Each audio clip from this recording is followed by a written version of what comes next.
Hello and welcome to Who's the Bossk? It's a Star Wars podcast from laughingplace.com. My name is Mike Celestino.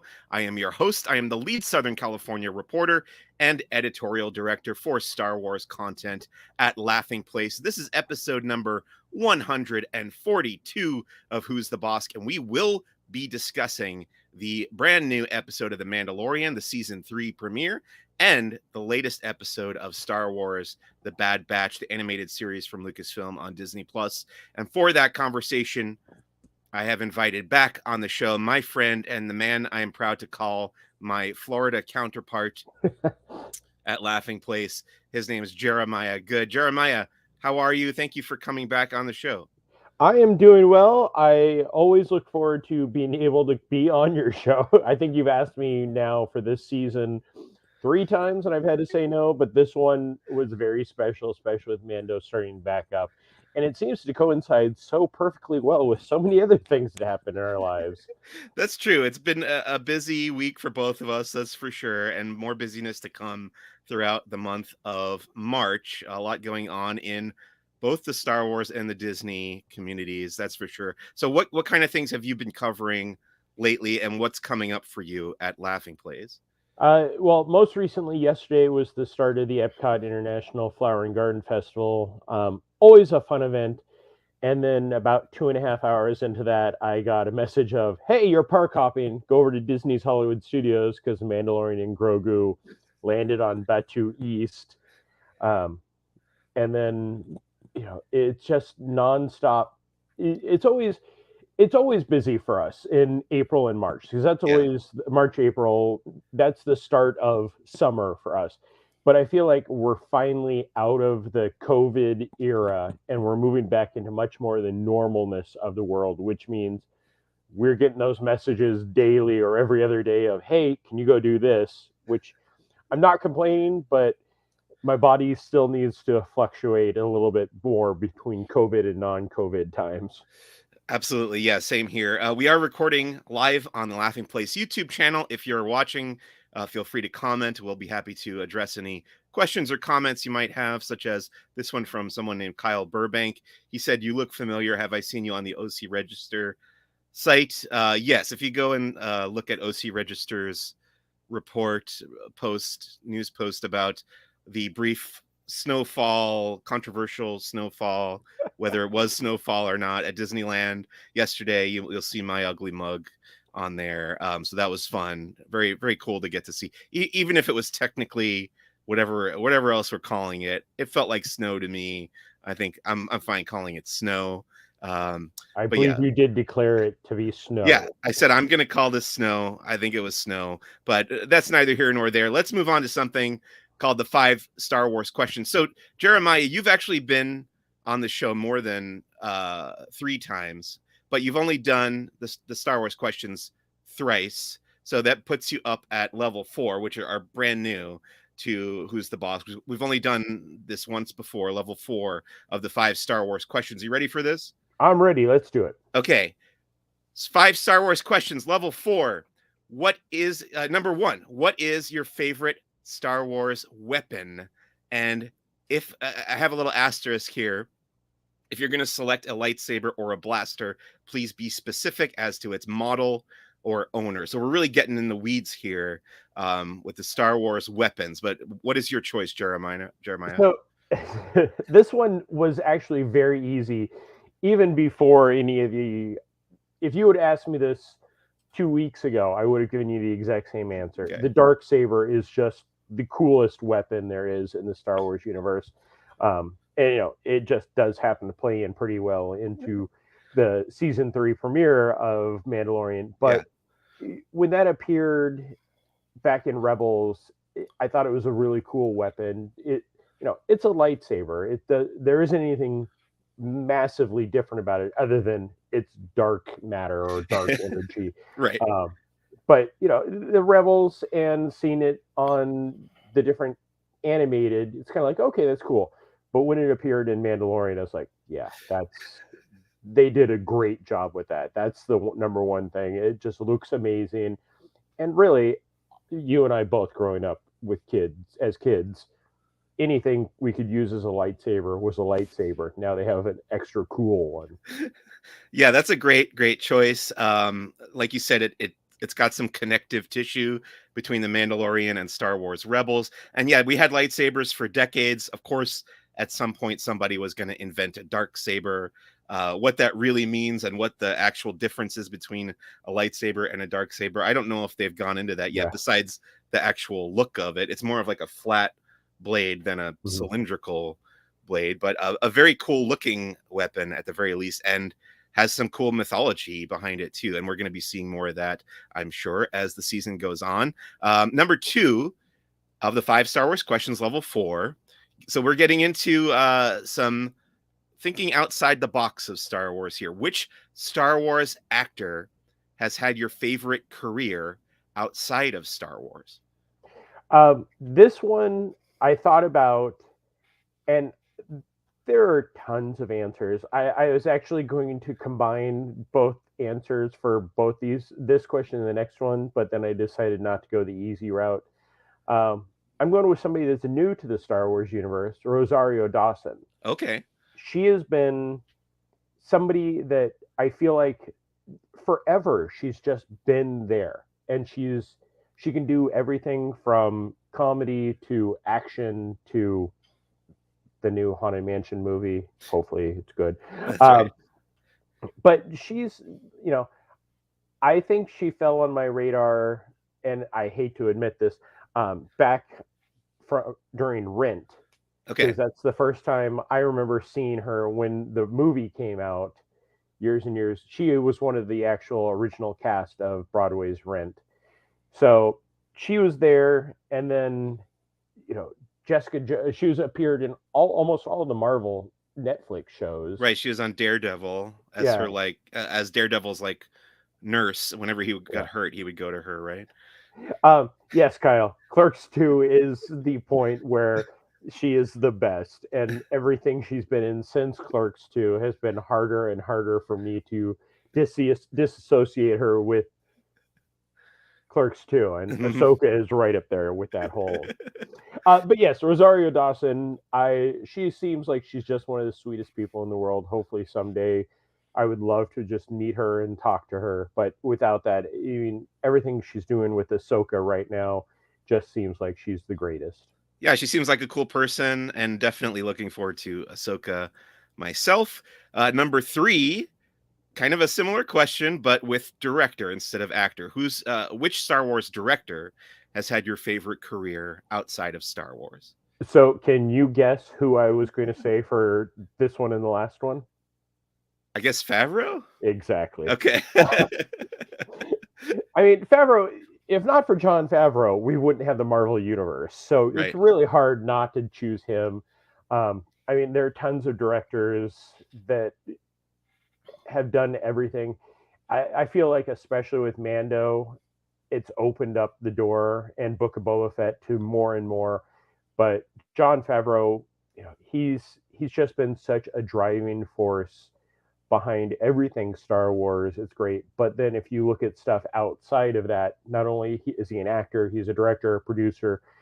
Uh, a quick story: after Iron Man 1 came out, I was at Disneyland. Actually, I was in DCA, and he was walking through.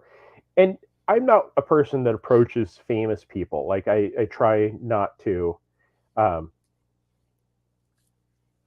Kyle, then I apologize if I was wrong about that. We got Sorry. a comment from Kyle Yes. saying that Rosario Dawson was not in the Broadway cast. I wouldn't know. I have never Yeah. seen Rent in any form, but quick correction there from Kyle Burbank. Yes. Thank you, Kyle. Anyway, he was walking through, and he was surrounded by the VIP host and everything. And I actually did walk up to him and kind of put my hand on his shoulder and said, "Thank you for making comic books cool again," because that was right after Iron Man took off and became what is now the Marvel Universe. Yeah. Yeah, really fun filmmaker, really accomplished filmmaker. I think I first saw John Favreau in Swingers back in the Mm-hmm. 90s, and then he made Made, which was him and Vince Vaughn again. And then I've loved, Elf, and even like Zathura, his Jumanji spinoff, I really enjoyed. Just a really great filmmaker. I really love his cameo appearance on The Sopranos. It's really more of like a guest star appearance on that show. Really funny episode there. So yeah, wonderful choice with Favreau there. I suspect he'll come up a lot with this question. Number 4 of the 5 Star Wars questions. Level 4. What is your favorite Star Wars reference or Easter egg in other media? This one is impossible to answer. Like, I was trying so hard. Like, what is a good answer that I could give for this? I, there isn't anything that isn't Star Wars in any other media. Yeah, Everything bases off Star Wars. right. I'm gonna go with the Family Guy. I know it's not just an Easter egg, but them doing the spin-offs of the movies. Those were some of my Right. favorite episodes of that. And I was never a big Family Guy fan until those, and they did such a fun job. They made the phrase blue harvest a household phrase because Yeah, before that only like hardcore Star Wars fans knew that the working, the fake working title of Return of the Jedi was Blue Harvest, Terror Beyond Imagination. And then Seth MacFarlane went and named the Family Guy parody as Star Wars Blue Harvest. So yeah. it stopped being cool to know what that was. But yeah, those are very funny. Good choice there. Number 5, the 5th and final of the 5 Star Wars questions. Level 4. Again, even getting even further outside the box here. What is your favorite Lucasfilm project outside of the Star Wars franchise? I have a feeling I know what this is for you. What's your guess? One of the Indiana Jones films for sure. I Last Crusade is Yeah. definitely. It's hard to top that movie, and this is what this could have been one of if this was a wider question. The what's your favorite Easter egg? If you haven't seen the pitch meetings Uh-huh. on YouTube, they do one for um, the Crystal Skull, and they're like, "Yeah, Last Crusade is the best ending of any movie." They ride off in the sunset. They literally ride off in the sunset. We don't have to do anything else. It's like, but we can make more money. It's like, yes, but yeah, Last Crusade. That is one that to this day, like if I'm just looking for something to put on, Last Crusade will end up being the movie. And there isn't a bad part of Last Crusade, which is hard to say, especially in indie films, where there are always some parts where you're always like, that may be a little cringeworthy. But Last Crusade, I think, is one of the most perfect films. It is a great movie. It is a tremendous amount of fun. So what are your thoughts right now? How are you feeling about Indy 5, The Dial of Destiny, based on what we've seen, based on what we know? You excited?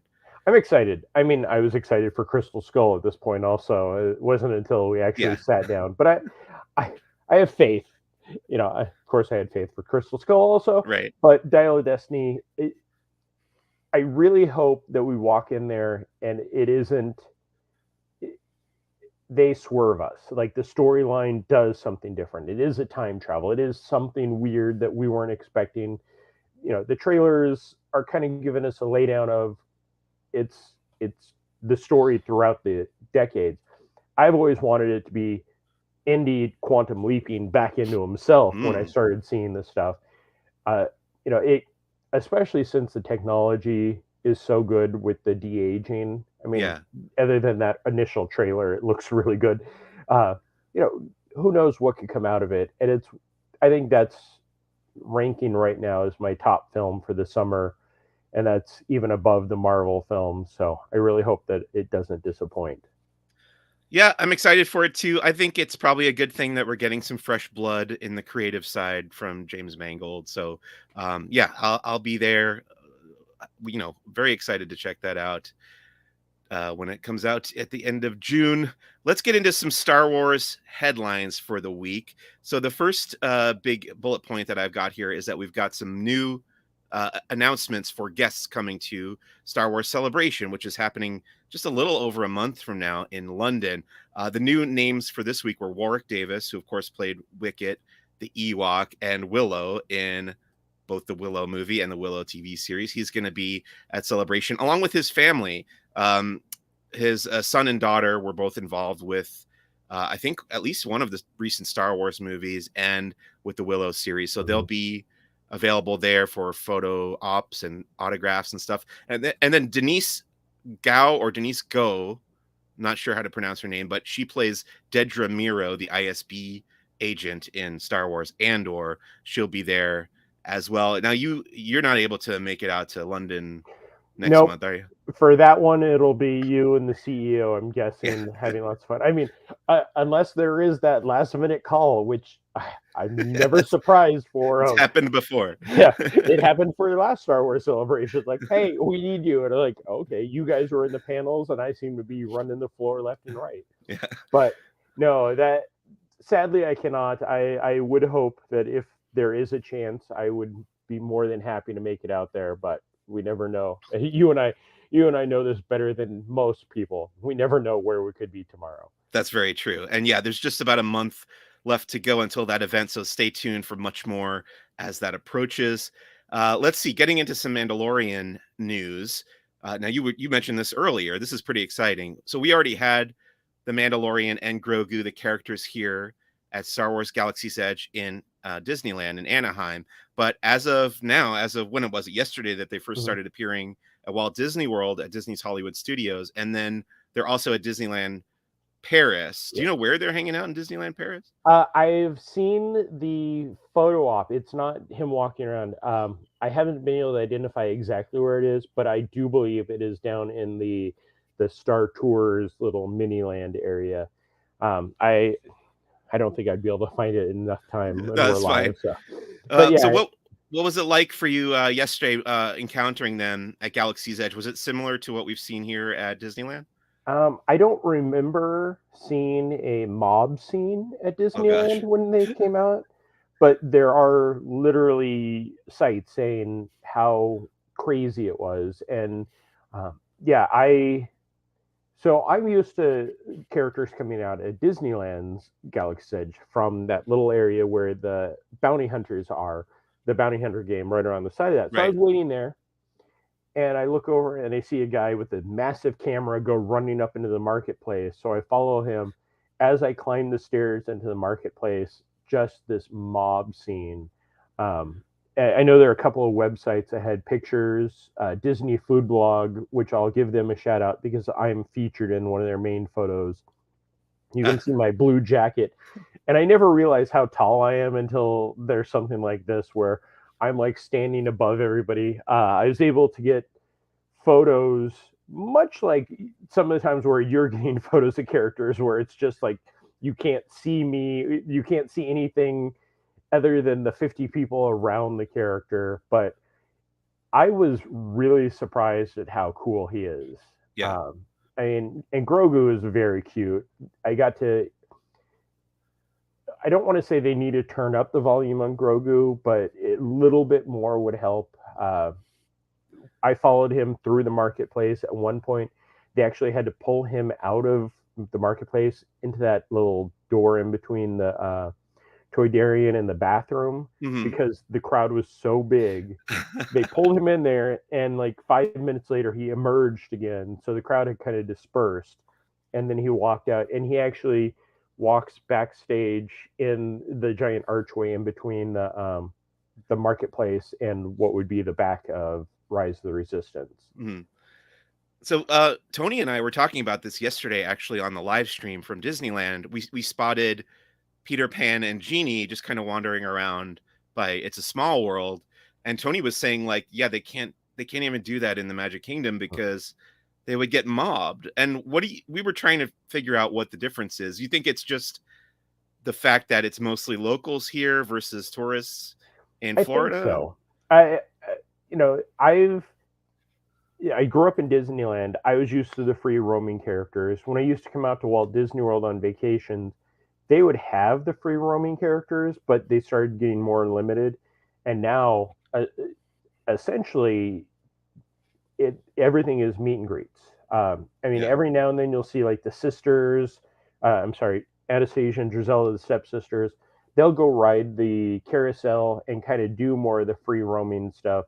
But it is definitely here. It's the tourist. It's hey, we've never seen these characters, and Chewbacca and Ray can get away with that in Galaxy's Edge, but you throw Din Djarin and Grogu out there. I don't know how they're going to approach it going forward. I hope that it does end up like California, where now you just see Finnick and Boba Fett just strolling, and Right. people kind of walk up to them and interact. But here, it literally was almost a mob scene. Let's say hi to Stephen Singleton, who commented on YouTube. Hi, Stephen. Thanks for Hey, joining Steven. us. So, in addition to the Mandalorian characters, we've also got Mandalorian new Disney PhotoPass lenses starring Grogu. Which park is this in? Are you aware of this? I had seen this. I had not experienced it. I'm sure because this was the same thing that they did not this past year, but the previous year for Disney Plus Day. Okay. It was a free lens on the My Disney Experience Disneyland Walt Disney World app. So I'm guessing that it's, especially with them changing everything out here for the My Disney Experience and the Disney Genie Plus apps, it'll be something that's here. But it is usually location based, so it Okay. would be in Galaxy's Edge. That makes sense to me. And more Mandalorian news. They launched this new product campaign called Mando Mania. If you've been paying attention, you know they've been doing this kind of thing for each of the live action series that has come out. And it basically is going to be announcements of new products, merchandise, apparel every week in coordination with the release of the new episodes on Disney Plus. So I think throughout season 3 of The Mandalorian, there's going to be a bunch of new merchandise announced. You can see the list of all the stuff from the first week on laughingplace.com. I'm going to do a quick merchandise roundup here of both some stuff from the Mando Mania and some other stuff. So Casetify, which I think is a company that makes phone cases, revealed new The Mandalorian collection launching March 14th. Joffrey's Coffee has introduced the Mandalorian Precious Cargo Blend, Grogu themed coffee there. Logitech has a new The Mandalorian wireless gaming headset. There's a Bo-Katan special edition doll. It's actually like a 12-inch doll. I saw it yesterday at Disneyland. It looks very, very cool. That was on the shelf at World of Disney in downtown Disney. This is not the Mandalorian, but from Obi-Wan Kenobi, Ned B and the Purge Trooper characters are getting the carbonized edition, which is just like makes them look shinier.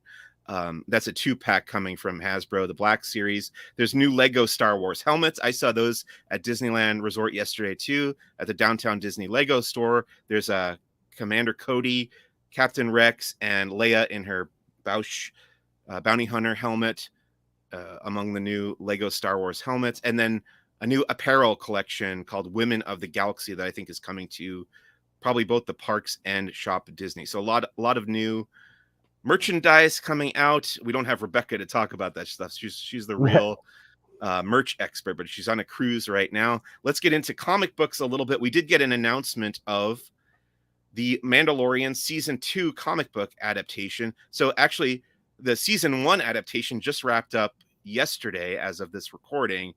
Issue 8 came out, and that was adapting the season 1 finale. And then also yesterday we got the beginning of season 3 on Disney Plus, and now they've announced this season 2 comic adaptation coming later this year at some point. Have you checked out this adaptation at all, Jeremiah? I have not. It's one of those things that I will probably buy the trade paperback for. Okay. I love, you know me, I love comic books, but at this point, I'm just looking around and I have comic books on every flat surface. So sadly, I had to give up my extended universe outside of just the Darth Vader comics for Star Wars. We're in the golden age right now of Star Wars in every media. So I'm looking forward to the trade paperbacks can go on my shelf. That's very true. And that's a great segue into our final piece of Star Wars headlines here.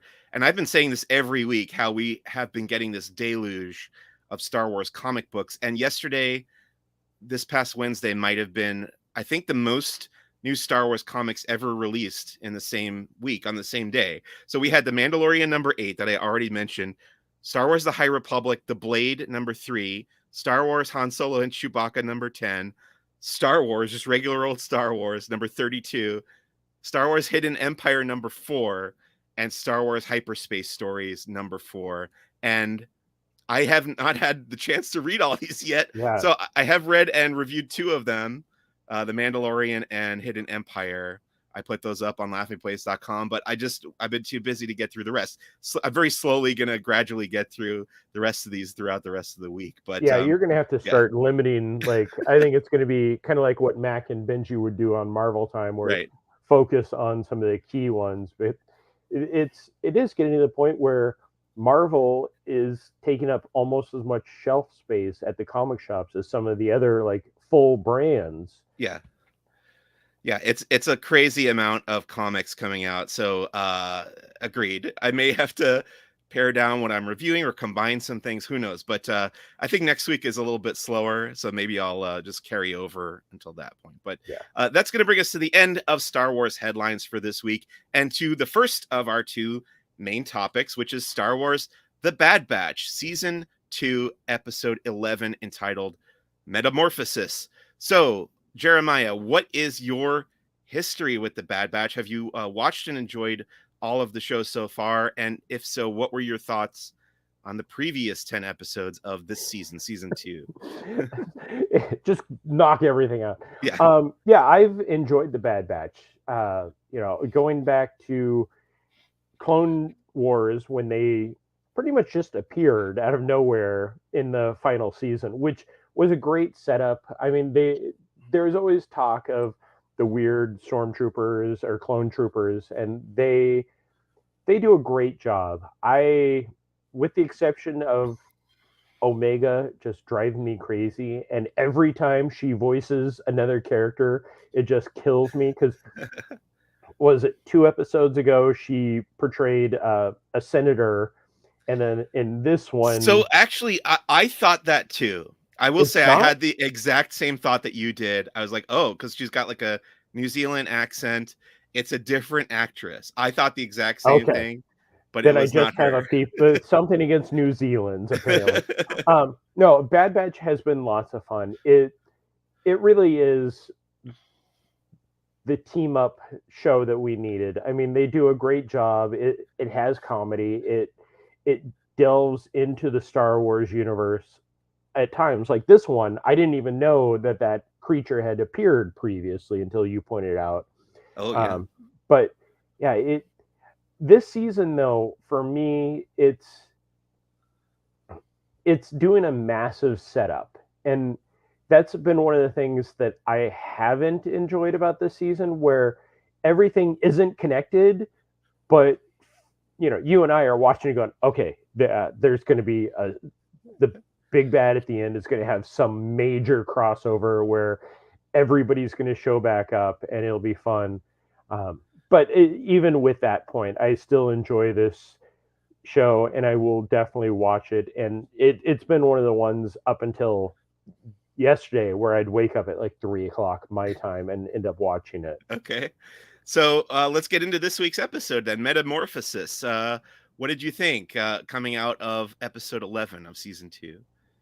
It was very much an alien setup. Like yes, the beginning was, I just like, I know we own aliens now, but really, it was very interesting to see.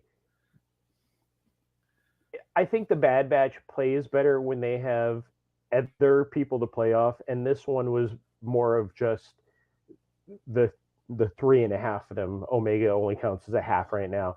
Kind of going at this, and even the short amount with Sid, I don't feel like that was enough interaction. Usually she or somebody appears a couple of times in the episode.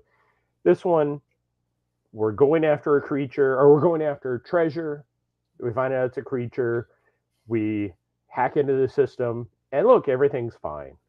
And then the Empire shows up to save the day. Yeah. Well, go ahead. The cloning storyline is the point that I think that's going to be something that pays off. And sadly, we know what happens with the cloning storyline. There aren't any more clones. So this episode gave more of a direction, I felt, than some of the previous episodes where they're talking about Camino and they're talking about the devastation that the Empire did to it, but we don't really have any ties to it. This one, we bring back in two of the Caminos, and we find out one of them doesn't care. He just wants his freedom. Right. Yeah, I was gonna say pretty much the exact same thing. It's a very action-oriented episode with them fighting the beast, which is called the Zillo beast. But what I really enjoyed about this episode is both it paid off this kind of dangling plot thread from the Clone Wars, and I think there was like a 2-part episode about this thing called the Zillo beast. So it's basically like a Godzilla monster that attacked Coruscant. Very much so. Yeah. During even the name of it, Zillo Beast, is basically an acknowledgement that it comes from Godzilla. But at the end of that 2-parter, Emperor, or then Chancellor, Supreme Chancellor Palpatine, says he's going to clone the Zillo Beast, and it never paid off. I looked it up. It was 13 years ago when this episode came out, 2010, of the Clone Wars, and they finally got back around to talking about it being part of the cloning, ongoing cloning conspiracy. So I really appreciated that they cared enough to follow up on that kind of cliffhanger setup. And then I also really love the other stuff you mentioned, going back and dealing with the Kaminoans and going back to Mount Tantus, this location that was teased at the end of season 1 of the Clone Wars. It came from Star Wars Legends. I think it was established in the Timothy Zahn Heir to the Empire trilogy as this important location, I'm pretty sure, in the Star Wars, the cloning side of Star Wars, the science fiction side of Star Wars. So those two things really appealed to me. And then, yeah, like you mentioned at the top, the tie to Alien and the kind of leaning into the horror and sci-fi genres. I really liked those things about this episode. So I had the feeling when I watched, so I got screeners for pretty much the whole season of the Bad Batch. I wasn't really watching them ahead of time. I was kind of waiting for that week to watch the episode, then write my review. But recently I went through the rest of what I had, and I noticed that the quality of the episode started to improve around this episode. Like, this was the first one that jumped out to me as more than what people have been complaining about as like filler in the Bad Batch, if that makes sense. So do you think that this strategy of releasing this episode in particular around, the same week, exactly the same time, basically, as the season premiere of The Mandalorian was intentional? Does it make sense that they partnered these two things up? Kind of. I mean, I understand where you're coming from. You can't say anything, but to me, this episode, watching the episode, especially the beginning, as I referenced the aliens, like at one point I had to pause it because it looked so crisp and almost like real, where the past ones have been very it's just going. I hope that this, like you said, well, I guess this is the start of the better run of it, and not that there's anything wrong with it. I mean, my always complaint was about Clone Wars was the animation style. That's always what kind of held back, but this one definitely is the step up. As far as the story goes, the promise of Tech coming back, or even his reference, was like, okay, so I'm sorry, not Tech. Echo. Echo, thank you. Yes, yeah. That was in my head. Sure. Yeah. So I love when there are two episodes of something based off Star Wars at the same time, because it is that challenge of which do I watch first. And I will almost say that I enjoyed this episode more than the setup. I'm sorry, the first episode of Mandalorian, just because it's hard for a first episode coming out of the long run. But I won't jump that far ahead right yet. Yeah, so yeah, I'm with you on that. I don't know if I enjoyed it more, but I definitely, when I watched this episode, I was like, okay, now I kind of get where the direction that they're going, especially with all the cloning stuff. Mhm. But I was scratching my head earlier in the year thinking like, why are they having this overlap between the Mandalorian and the Bad Batch? But my theory now is that the reason they did that is to kind of actually bring a little bit more attention to the Bad Batch, because you're gonna have a lot more people coming back to Disney Plus, resubscribing, now that the Mandalorian is back, and then they'll see at the top the banner that says the Bad Mhm. Batch, and maybe they can go and check that out too, and get to enjoy these remaining 4 or 5 episodes that are left in season 2. The other thing I want to mention about this episode that I got a kick out of, there's a new character called Dr. Royce Hemlock, who's kind of an evil, almost kind of mad scientist Very much so. in the Empire, and he's played by a character named he's played by an actor named Jimmy Simpson, who people will probably know from Westworld, the TV show. He played the young version of Ed Harris's character in Westworld, but I always knew him from Late Show with David Letterman. He played a recurring bit called Lyle the Intern. And if you just go on YouTube and look up Lyle the Intern and watch all the old clips of that recurring sketch, you'll get a real kick out of him. He's a very, very funny comedic actor, in addition to being very good in this role on The Bad Batch. So looking forward to seeing more of that character. Is there anything that you want to say, anything else that you want to say about this episode of The Bad Batch before we move on?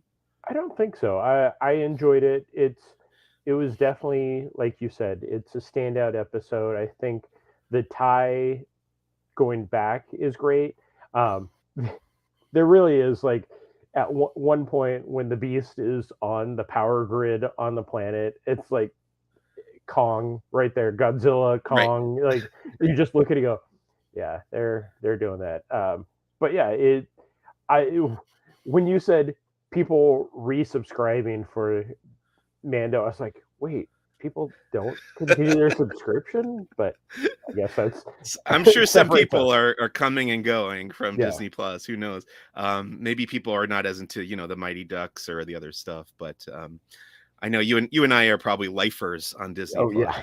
So what else are you expecting or hoping to see? Let's see, this was episode 11. There's 16 total. There's 5 more left. The Bad Batch season 2. I've seen all but the finale. I've seen all but the final 2 episodes. So there's a 2-part finale. I have not seen those 2. So I won't talk about anything else coming up. But what are you hoping to see or expecting to see in those final episodes? I I mean, the tie off to everything, just wrap it up in the nice bow, and Yeah. then the war. Um, but it's hard because, you know everything that we know from going forward in the, like, Rebels and those, we know these characters don't appear, but what happens with them? Have they said that there's going to be another season of Bad Batch yet? It's I don't think they have announced another season yet. Yeah. I mean, could we see this? Their ship blow up as it flies off into space, or do they go to uh, the clone planet to retire with everybody else? Right. Uh, I'm looking forward to the team coming back together. I mean, there is also, I feel, a couple of storylines that need to be wrapped up, but hopefully they can continue those into the next season, because we need more Star Wars good animation, and that's something that I never thought I would say, going back to my days of not appreciating the Clone Wars. But Bad Batch is definitely up there. I don't know where it's going, other than there's going to be a massive war and a payoff at the end with this cloning storyline. So it'll be very interesting to see how it goes. Yeah, I'm very curious as well. Like I said, I have a little bit of an insight into that, but very curious to see the 2-part finale. That's for sure. Okay, that's going to bring us to our final main topic for this week, and this is the big news that everybody's talking about. No matter where you look, you see ads for this. You see people talking about it on social media, and that is the Mandalorian season 3 premiere, called Chapter 17, The Apostate. Jeremiah, we've talked about this before on this very podcast, but give me a little bit of an overview of your relationship with The Mandalorian, and what were your expectations going into this third season? So Mandalorian, I have to say, I was watching this, and the mythology that has been created over a throwaway character in Empire Strikes Back in Boba Fett, like Yeah, this, there was no backstory, there was no right. nothing. I mean, even he started as a cartoon character. Yeah. Let's call it what it is. Watching this, and I am so far invested in this, like the Purge, everything, just because they've done such a great storytelling with Mando, with Boba Fett, even though it's only the book of Boba Fett. Hopefully, we get more of just Boba Fett, but Mhm. the dark saber, as I mentioned earlier, is just one of the coolest weapons ever. And again, that all ties back to Mandalore. I, I saw the Star Wars holiday special when I was a kid. I can remember that animated part of Boba Fett because it is the only part that meant anything. And then Boba Fett appeared. Hey, he's really cool. Boba Fett appeared. Hey, he's still really cool. Oh, he's dead. And then I can remember, if there's one thing that came out of Return of the Jedi that me and my friends would talk about all the time, it's how does Boba Fett get out of the Sarlacc pit? We got all that. And now Mando and Grogu, which I think back to when had you seen the first episode of Mandalorian before it debuted? Were you at that point in the media? Like season 1? Yeah. No, I watched it with the when Disney Plus came online that night, because it launched like a few hours early, Mm-hmm. because I remember it was scheduled to launch, I think, November 12th, 2020. And I think I turned on the TV at like 9 p.m. on the 11th, the night before, Yeah. and it was working, and I watched it then. Yeah. Yeah, and we think about how much that changed. Like we had no clue other than, hey, Yeah. Mandalorian. We never would have thought that Grogu would be in the Macy's Day Parade or walking around the parks. We didn't know what Grogu was. Yeah, we didn't know what Grogu was until last season either. Yeah, right. But it's amazing how, I can't think of something in recent times that has changed the just the outlook of Star Wars as much as Mandalorian did. And to this day, it is still something that I crave. Like I don't go back, and I'm gonna wait until the end of this season, then I may go back and watch them all together, including Book of Boba Fett. But I love Mandalorian. I love Grogu. I love the wider universe that is introduced us to, bringing Bo-Katan out of I don't know how many times she appeared in the different animated shows, but expanding that, the fact that we're going to go to Mandalore at some point. This season, even though this first episode was just a teaser for what's to come, I feel like we're going to be seeing something great. I'll let you continue. Then I have one point that my friend pointed out of, we don't really need this storyline, but I'm excited for it anyway. Okay. Yeah, to go with what you were saying, I do agree. It's such a huge phenomenon, and it did breathe kind of new life into the Star Wars franchise. I think I was a little bummed after The Rise of Skywalker came out. It was like kind of a downer way to end the sequel trilogy, and I think it was great luck that they had this TV series coming around at the same time, The Mandalorian. And again, you were talking about Boba Fett in the early days, and I remember growing up knowing, I don't remember where the word came from, where the word Mandalorian came from, but you would know that Boba Fett had Mandalorian armor. That word was never spoken in the movies. It must have been in a book or a comic or somewhere. Boba Fett has Mandalorian armor, but we didn't know what that meant. What is Mandalorian armor? Then eventually they get around to, you visit Mandalore in the Clone Wars and the Rebels cartoon, and you get like all that mythology that Dave Filoni helped build with George Lucas. And it is quite an amazing feat that they pulled all this off, that they are able to expand on this. I mean, you have that core of the original Star Wars film that was a phenomenon unto itself, and we wouldn't have any of this without that. But the fact that they were able to take that as like a foundation and build all this amazing like flowering trees of mythology off of that is incredibly impressive and continues to be. So the other question I have for you, and I've seen this conversation come up a lot in the last week or so, people talking about whether it was a mistake to continue the story of Grogu and Din Djarin in the Book of Boba Fett, because this was a spin-off series of The Mandalorian that came out early last year. And as kind of a surprise, I don't think many people were expecting this. They had a couple episodes that were focused on The Mandalorian, Din Djarin, and Grogu, and then they were in the series finale or season finale of that show as well. And it like paid off the setup of Grogu going off to train with Luke Skywalker. We kind of see how that went for a little while, and we saw them get back together. Grogu and Din Djarin reunited in the Book of Boba Fett. So if you're only watching The Mandalorian, you're going to be very confused as to what happened between these two seasons. But at the same time, Star Wars is this big interconnected thing. I don't know. What are your thoughts on that, Jeremiah? Do you think that was a mistake? I don't. Going back to my comic book roots, the best way to introduce me to a new character was to have a crossover, and then I would go and start doing that. But there is so many. It's hard to care about some of the characters, not Boba Fett, not Mandalorian, not Grogu, but to bring them in, I think is a good way for people not like you and I, not people that both are wearing Star Wars shirts, that have, action figures, have the toys, that feel like we're more relatable to the nerds on some of the, like Big Bang Theory.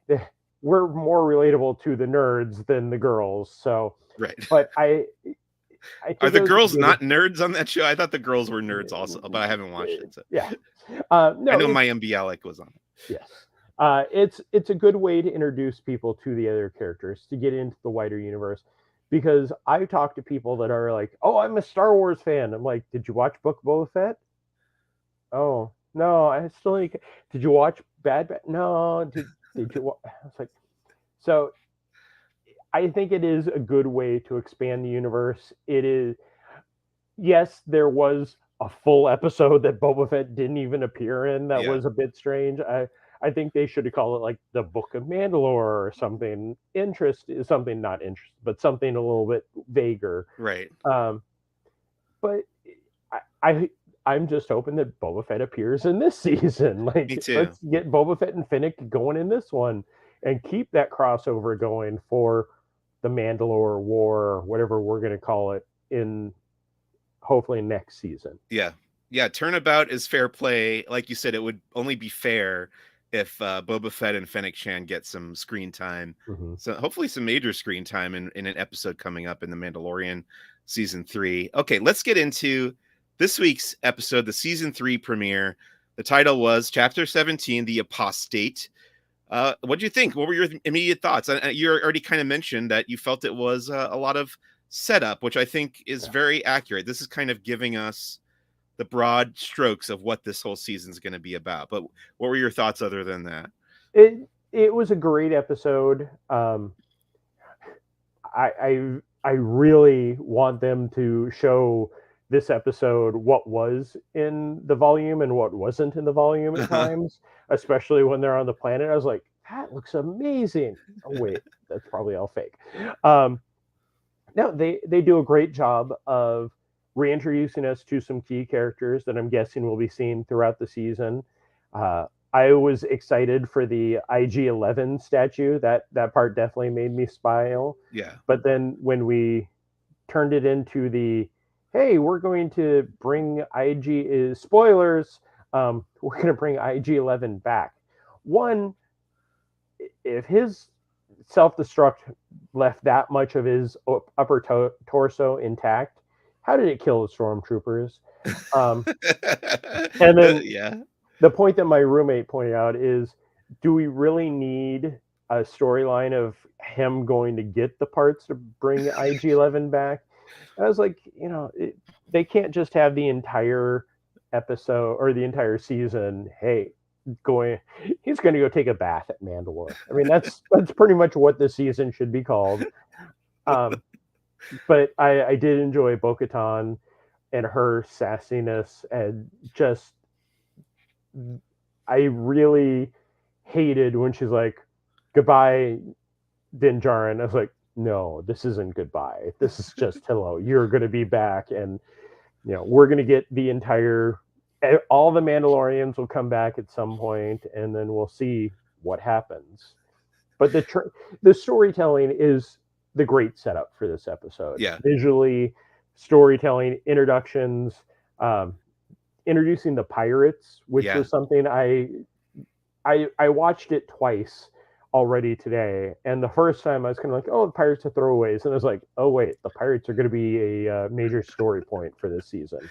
I love the pirates. I'm a sucker for pirates just in any form of storytelling, but also space pirates especially are just very cool. And this is something that has come up before, both in Star Wars and in other like sci-fi media. We've had this concept of space pirates. Even Disney has done it with Treasure Planet. But yeah, the look of these pirates, especially the boss, the king pirate, his name is Gorian Shard. And I just want to mention, like, right off the bat, this was my big takeaway from this episode, is that I want a Gorian Shard action figure, because this guy, he just looks like, your stereotypical like Blackbeard pirate, except his beard is all made of like seaweed or something. Yeah, he's very like Swamp Thing like. Yeah, he'd be a great Funko Pop that is flocked.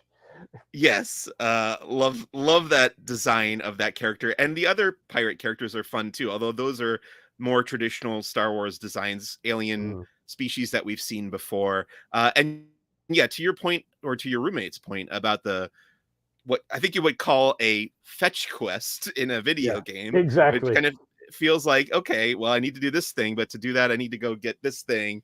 That is how this season has kicked off so far, and it does feel a little bit like they are stretching out the beginning of this adventure, but at the same time, it gave the writer Jon Favreau and the director Rick Famuyiwa, who did an amazing job. It gave them an excuse to kind of show off all these different locations. This was a very like planet hopping type episode, because we visited. I don't think they named the planet in the beginning, but they had this Mandalorian initiation ceremony on this beach planet with a giant alligator monster that attacks. And then he goes to Navarro to meet up with Grief Karga, where the whole IG-11 thing plays out. And then he goes to one of the planets in the Mandalore system where Bo-Katan is being very mopey and won't help him out on his quest, and won't even accept him into her clan, because they're off somewhere else, because they don't like that she didn't bring back the dark saber from the previous season. So yeah, I enjoyed it quite a bit. I thought it was a lot of fun, but yes, I could definitely see that criticism, and I hope that the show settles in on a more more straightforward plot, or a plot that has a little bit more momentum to it, rather than, oh, I gotta just go and get this thing to come back and activate IG-11. So then I have to go bathe in the pool to get all my hearts filled. Take a bath. Yeah, exactly. Like the fairy pool in Legend of Zelda. Exactly. Thank you. Yeah, I want to mention something else that I thought was interesting. And actually, going into this episode, one of the things I put on my list of things I would like to see in The Mandalorian season 3 is at least an acknowledgement of what happened to Gina Carano's character, Cara Dune. So we know from real world events, behind the scenes events, that Gina Carano was removed from employment at Lucasfilm. So the character of Cara Dune was likely not to show up in this season.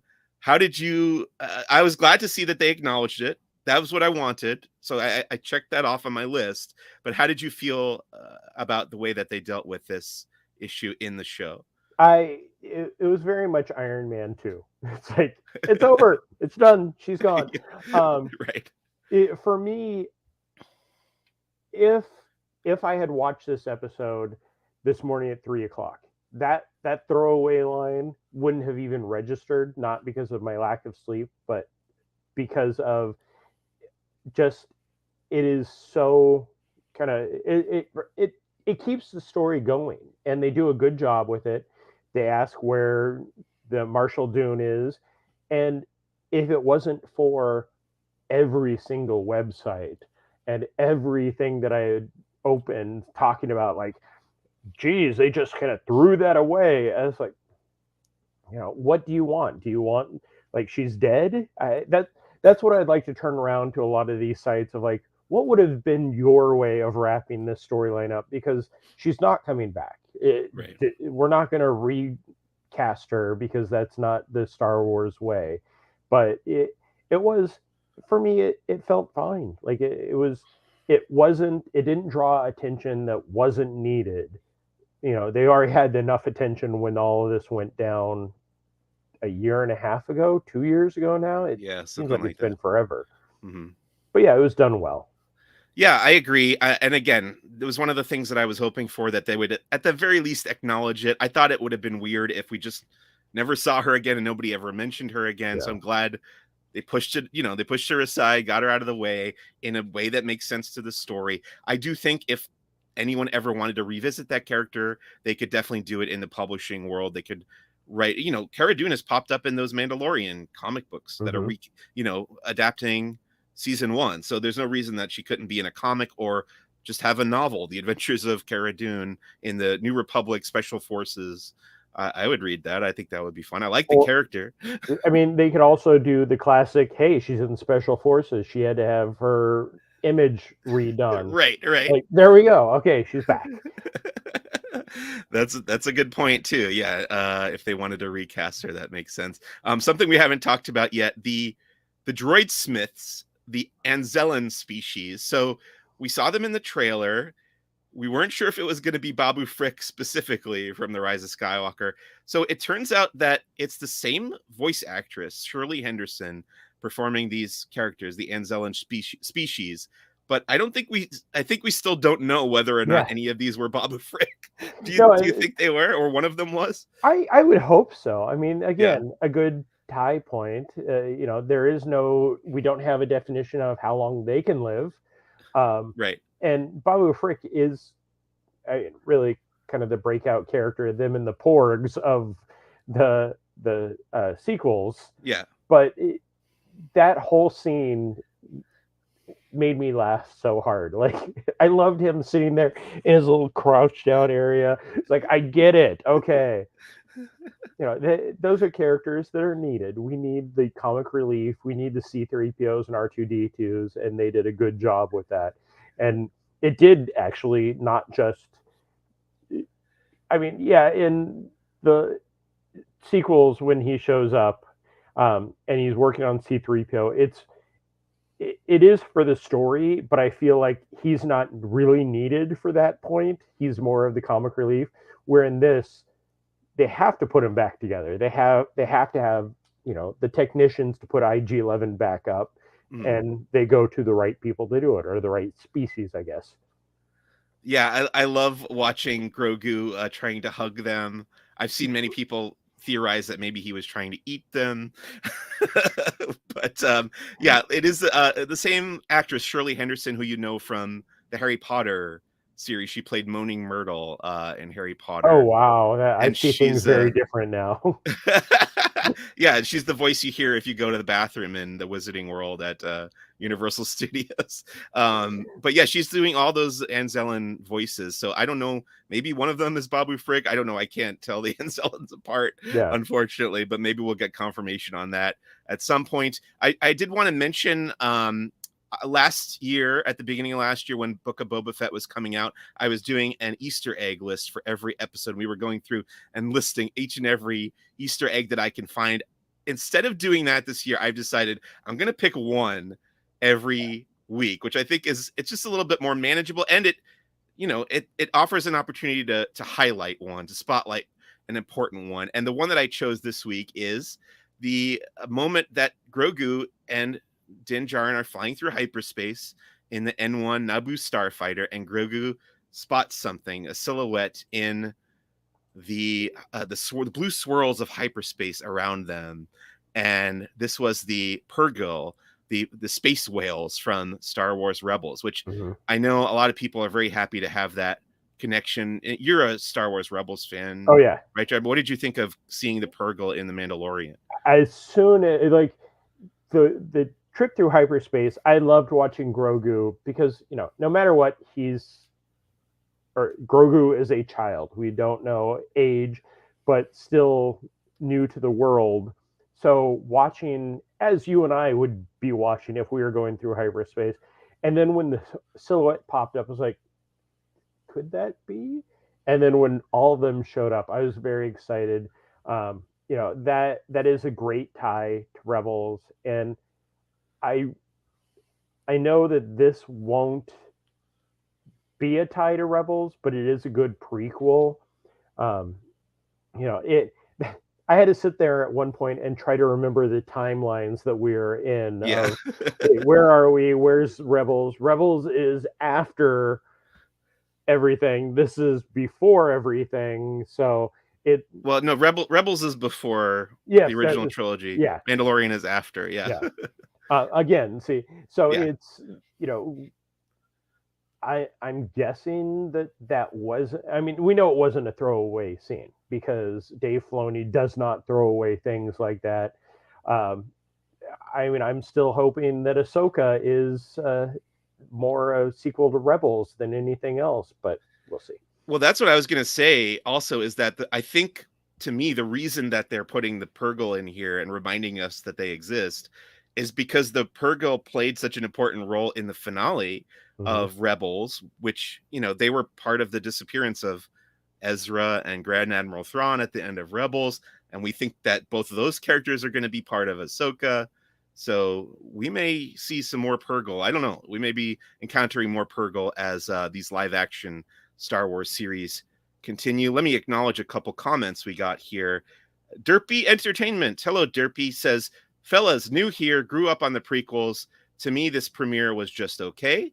That's perfectly fine and a valid opinion. But then in another comment, he says it was too short and the shift of tone from previous seasons. It was very family friendly and very Disney-fied than the previous seasons. It has puns. I'm gonna call you out on this one, Derpy, because I think the puns are a George Lucas thing. Mm-hmm. I want to, especially for somebody who grew up on the prequels, I would say go back and watch Attack of the Clones when C-3PO's head is being dragged around in that arena battle, and he says, "Oh, what a drag!" That when that moment in the IG-8 and IG-11 scene, when the droid pushes over the bust of Greef Karga, and Mando says, "Oh, well, that's using your head." The first thing I thought of was George Lucas and the C-3PO line from Attack of the Clones. So I do think it's a George Lucas thing more than a Disney thing.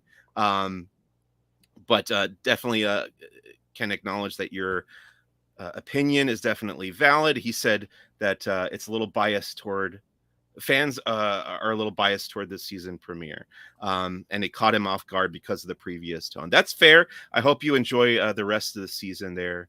Derpy, did you have anything you wanted to say there, Jeremiah? I just want to kind of, this was the Disney, like, yes, the sequels were Disney, but this was 100% pure Disney Star Wars when it launched.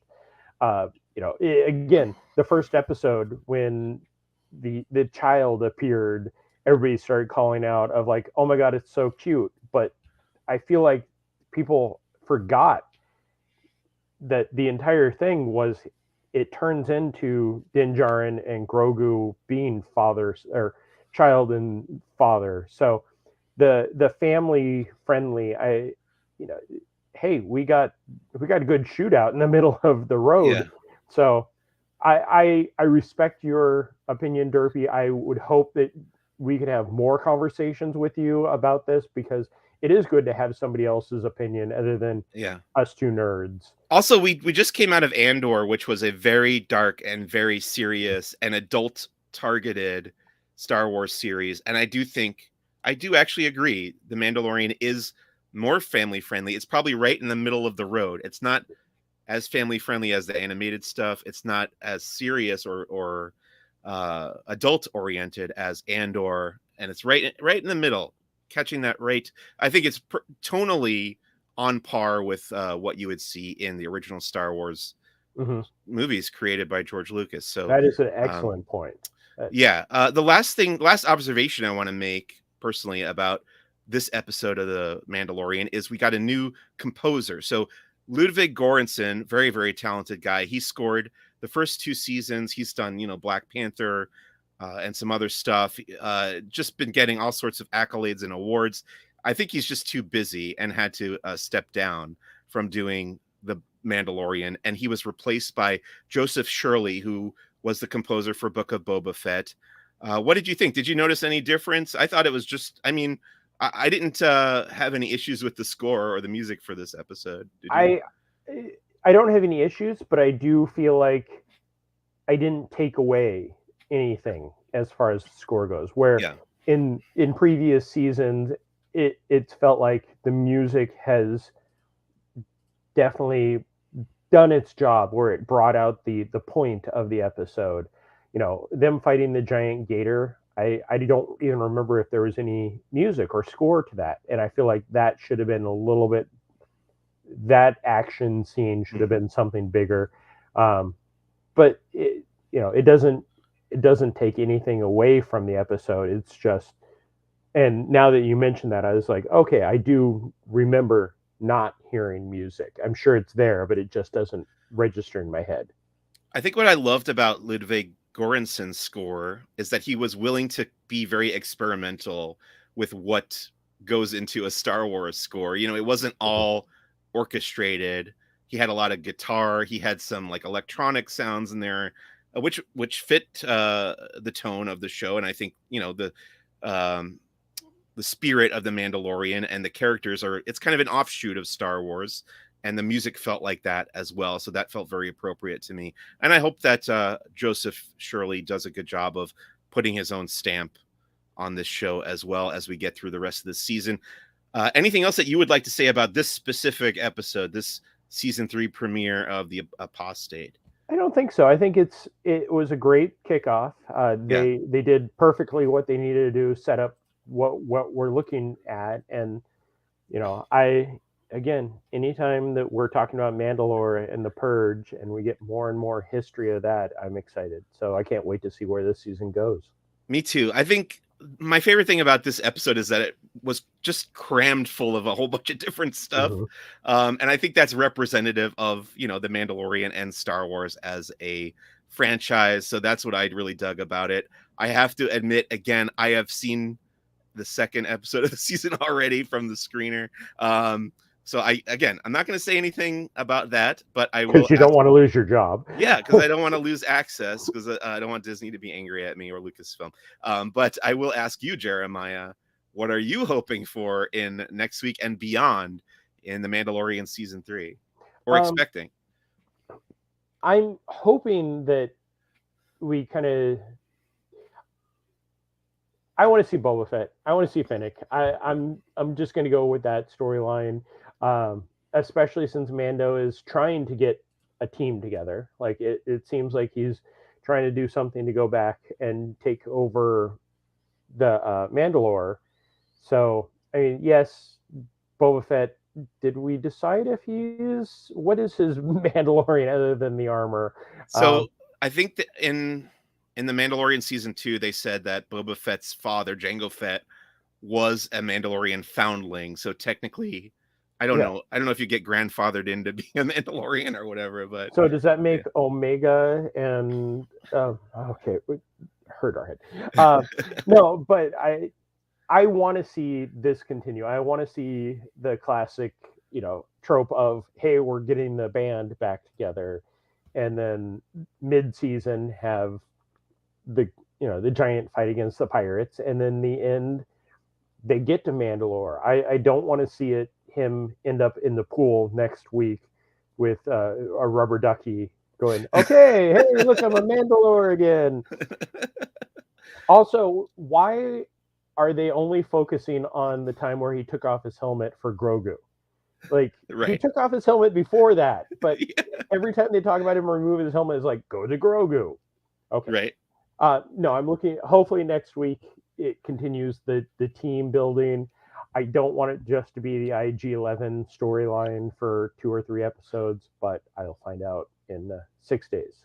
You will. And I will say, in addition to what you just said about the helmet thing, what I really want, the ultimate goal that I would want for this series to have, and maybe this season to have, is for Din Djarin to be okay with taking off his helmet. Yeah.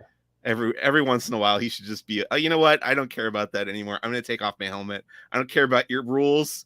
Yeah, let's just accept it that the helmet thing is silly, and he doesn't have to stick to the old ways of being a Mandalorian. I really want them to arrive at that point where we can see Pedro Pascal's face every once in a while. So you want more him to often. give up his religion, is what you're saying? You Yeah, want I him do. to I do. change religion. I And want him that's to lose his religion like Michael Stipe did.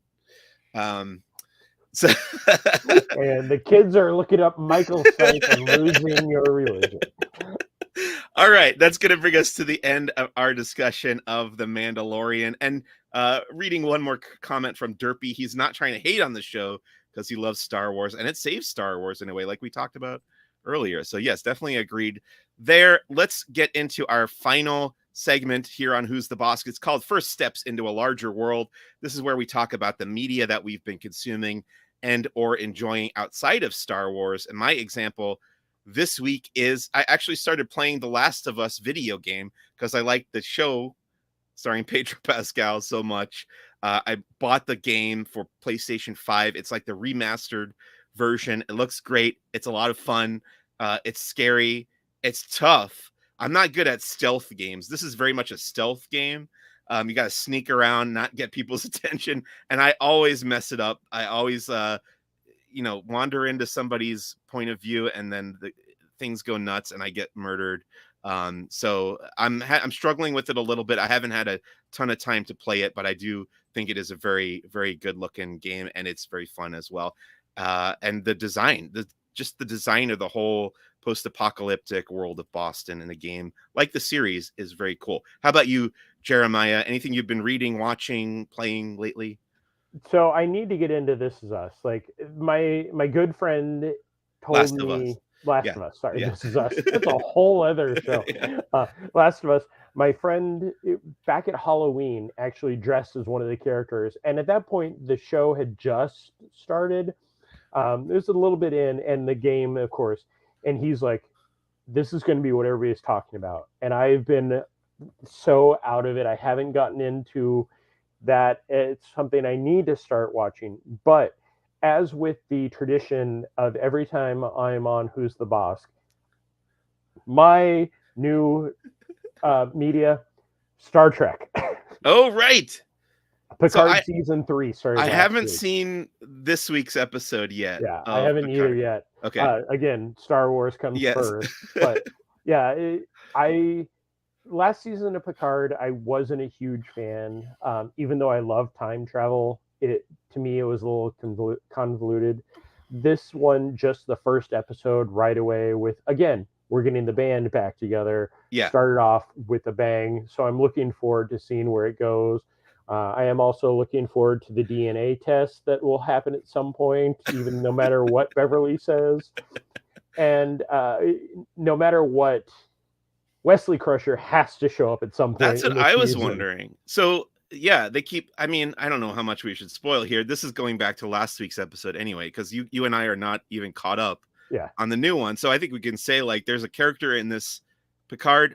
By the way, I skipped Picard season 1 and 2 because I didn't hear anything good about it. But everybody, all the critics who saw, they had like advanced review copies of Picard season 3. They were like, this is the one you got to watch. So I was right on board. I started watching it on Paramount Plus.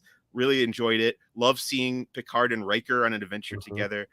I thought that was just a lot of fun. But then, yeah, you've got this character who is supposed to be the son of Jean-Luc Picard and Dr. Beverly Crusher. And the first thing I was thinking was like, yeah, where's Wesley? And can he confirm or deny? Well, Wesley, again, being the nerd that I intake anything, He is still some magical entity that kind Oh, of floats around. He right. appeared. I believe he appeared in season 1 at the end of season 1. When did he Yes, become the magical entity? Now I'm forgetting that. that was back in Next Gen. That's the next Like, generation. Okay. yeah, he is taken away with a more of a supreme being Wow. because they wanted him off the show because he was annoying. Right. But he's appeared. He's and really, and I can't think of his name off the top of my head. Will Wheaton. Will Wheaton. Will Yeah. Wheaton. You know, with everything again with Big Bang and the Ready Room shows and everything that he's been on over the past 10 years, Yeah. He just seems like he is the nicest guy. I don't care if anybody else says anything, but and I saw him on Celebrity Jeopardy recently, and he was he made it all the way to the finale and lost to Ike Barinholtz. But yeah, he seems like a cool guy. Was Mayim the host She for that? was. Okay, that was probably very entertaining. But he keeps saying he's not going to be in this season. They did tease him. I want to say it was the end of season 1 of Picard, and Okay. then he has to show up. This is the next gen cast getting back together. The end of last week's episode brought me such great joy, and I definitely like perked right up and got more excited for it. I'm going to spoil it. Worf shows up and in his truest bad Klingon way he could, just like, yeah.